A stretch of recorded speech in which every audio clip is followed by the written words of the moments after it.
Right now, I am going to discuss my opinions on architecture. Try not to put extremely random colors on houses. I mean, sometimes you might be driving down, there's this big gigantic lime green house, or a turquoise one. Another thing, there are those mobile homes or pre-built homes that you buy, and they bring it to wherever you want it put, and some of them, they try to make it seem like it has a great room when, a great room with a big gigantic window in front, and really it's just this small ranch with a boring gray outsiding, or siding. And sometimes I also see just a random octagon window. There's a window, a big gigantic window, another window, octagon window, and then another window. I mean, try to match your windows a little bit. Do not use a variety of different windows, because that would destroy the look of your house. And do not put fake crisscrosses on windows either. But you could if you want. I mean, myself, I prefer real ones. I prefer realistic things, real things. Don't make your house try to seem like something that it isn't. Like a cabin, make it look like a cabin. Don't put boring outsiding on it. Don't cover it in that old gray outsiding. On a small little ranch, don't put fake brick only on the front. Yeah, that's another thing. I mean, just trying to make the front look like something else, and the rest of the house is just completely different. Maybe half of the front is brick. I mean, that doesn't work. So that's another thing I try to use those are other things that I try to use in my designs, or my ideas. I'm not an architect quite yet, I'm only 13. One thing I noticed is that whenever an architect designs a house,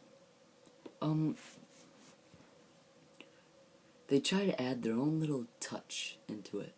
Because one time I just saw a regular ranch, and then all of a sudden right over the door there's this little A-frame thing just going right over the door. And there's a regular ranch, and the roof on the top doesn't even match that part. Just a regular flat looking, well, not flat, but just a low gable roof. Yeah, I mean, in Texas, I've seen sticker crisscrosses on windows. They look like they were stickers. I mean, they look real if you're a distance away, but I don't know. For some reason, I just prefer original.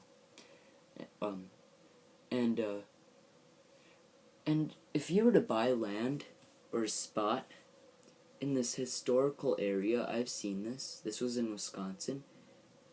There was beautiful old original houses, and all of a sudden this just old, not old, but new gray ranch that was just totally did not match its surroundings. I mean, if you buy land like that, you don't want to ruin the look of the neighborhood just by one house. I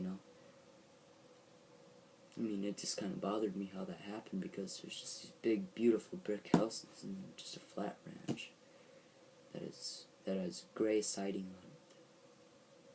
on it. Yeah. And sometimes, even though the garage isn't attached to the house, I see it right where the driveway comes in, and then it comes in and the house is in the back. You might want to have the garage closer to the house, or a little bit more behind the house. So the house is the main thing, not your garage. It's not. You don't want the garage to be the first thing you see. I mean, what's the beauty of a big fat garage door? When there's more beauty in a detailed front of a magnificent house. When you design a house, you also want to incorporate feelings. When you walk into a room, if you want the room to have a specific feeling, you have to do that with either paint or furniture. And another thing I noticed is that if you paint the top part of the room darker than the bottom part, the room seems just a little more, seems a little darker. But it also, like if the bottom was white and then the top was green and the ceiling was green, it'd seem a little more compact and homey. But if you want a big, bright room, you might want to paint the walls fully, eggshell or white. And you might want to have white carpeting, white ceiling, and big windows, And I have a mentor, and she said that if you put a corner window on the corner of a room, maybe like a dining room or a living room, whatever room, and it goes from the floor to the ceiling, it gives the room an incomplete feeling, and just gives you a sense of more space. It's not just, you can't just choose an outsiding on a random floor plan. You gotta think about the floor plan, because every floor plan does with the outside of the house and what type of house it is. Like, say there's a log cabin and you turn it into like a Tudor home, and it has that pointy great room kind of. I don't know, it just won't look nice. Or or if you put logs, or made a log cottagey looking house with that kind of steep roof, all that might be kind of interesting, but I don't know, just you gotta be careful on how the floor plan and the outside of the house matches. And also try to think about how you walk into a room and how you can see something else, like at just a small angle. Like maybe if you were in this room, you kind of walk, kind of see the hallway, and then there's kind of another door over here, looking over here, and there's a big window over there that has a big window facing the lake. So when you walk in this room, you could just kind of peek through there and see the surprise awaiting in the house. And yeah. Try not to have your house too boring, like I mentioned in the last video. Right now, I'm going to draw a drawing of a cottage. So, try to put some detail, in your houses. And I would suggest, don't always use the computer, but, do it to make the official plan of the house, but don't, be lazy on it, So I prefer to draw it out, even though I'm not an architect yet. I just draw it out, and I put in all the details, maybe like a arts and crafts house, those are some of my favorite types of houses. So, I'm going to start with a gable coming outward from the house.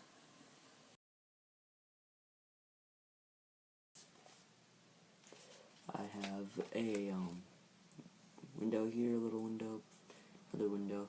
I did not put, as you can see, I did not put shutters on this small dormer, because I don't want to overcrowd a small dormer, and I don't want to make the dormer too big. And then you could also see I even it out, because I have a forward gable coming out here, and I have a fireplace and a dormer on this side. So it just kind of evens out the whole place. And I tried to make these even as possible. And you could also see that the door is in the middle. Like imagine if the door was over here. And 2 windows. Just doesn't give the right feeling. And then I just have a little sidewalk and the horizon line.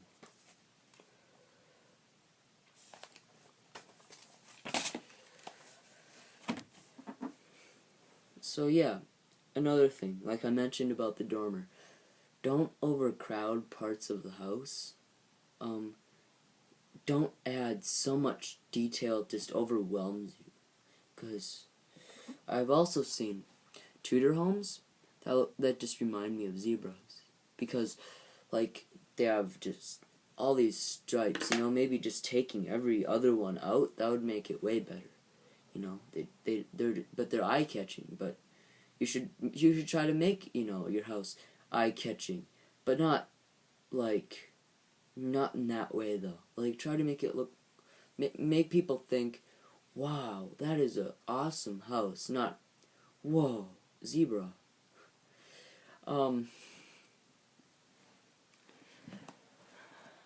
Don't over-decorate. There is a limit, Some of those houses they call painted ladies, that you feel like you can't sit down, unless you want a really proper and fancy feeling in your house. In some of those houses, you feel like you might break the couch because it was hand carved, and the little legs are so fragile, you feel like you might just sit down and kaboom. But, yeah. Thanks for watching my second show. Bye-bye. I thought this would be good because that's also facing east, so the morning light will come that way, and there's the lake or the ocean right there. So, the purpose of this place is to live in and to enjoy the lake and the area around there. This is the bathroom, which is close to the kitchen, so the plumbing is cheap. It's not too expensive. Right here is the living space / bedroom / workspace. That's my desk up there. So the lake would actually be on the back side of the house, where the window where the desk is facing, and where the kitchen is, and where the back door is, where there's a patio. This is a stone fireplace here, and this bed, it's like a Murphy bed, but it has a sofa connected to it. So, here's the bed, or the couch, like this. You pull the top, and it turns into a bed with 2 end tables.